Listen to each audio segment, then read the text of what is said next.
রাজধানীর বিজয়নগরে ঢাকা ৮ আসনের সম্ভাব্য সংসদ সদস্য প্রার্থী ও ইনকিলাব মঞ্চ এর মুখপাত্র শরীফ ওসমান হাদীর উপর গুলিবর্ষণের ঘটনায় হামলাকারীদের শনাক্ত করেছে ঢাকা মহানগর পুলিশ ডিএমপি। পুলিশ বলছে, হামলার সঙ্গে জড়িত সন্ত্রাসীরা এখন শনাক্তের আওতায় রয়েছে এবং যে কোনো সময় তাদের গ্রেপ্তার করা হতে পারে। শুক্রবার 12 ডিসেম্বর রাত 12টার দিকে গণমাধ্যমকে এ তথ্য জানান ডিএমপি কমিশনার শেখ মোহাম্মদ সাজ্জাদ আলী। তিনি বলেন, আমরা ঘটনার ডিটেকশনের খুব কাছাকাছি পৌঁছে গেছি। এই ঘটনায় জড়িতদের গ্রেপ্তার এখন সময়ের ব্যাপার।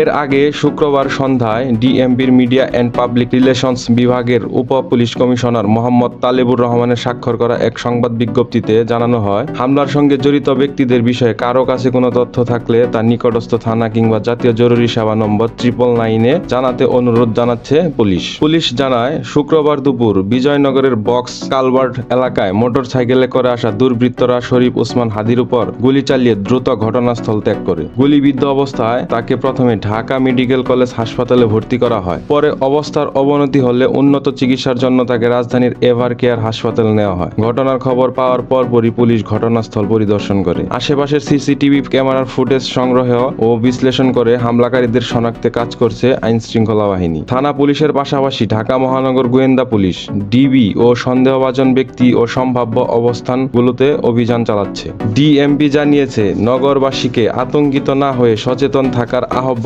জানানো হচ্ছে এবং এই ঘটনার সঙ্গে জড়িতদের বিষয়ে কোনো তথ্য থাকলে তা অবিলম্বে পুলিশকে জানানোর অনুরোধ করা হয়েছে। আশিক রানা, এই দিন এই সময়।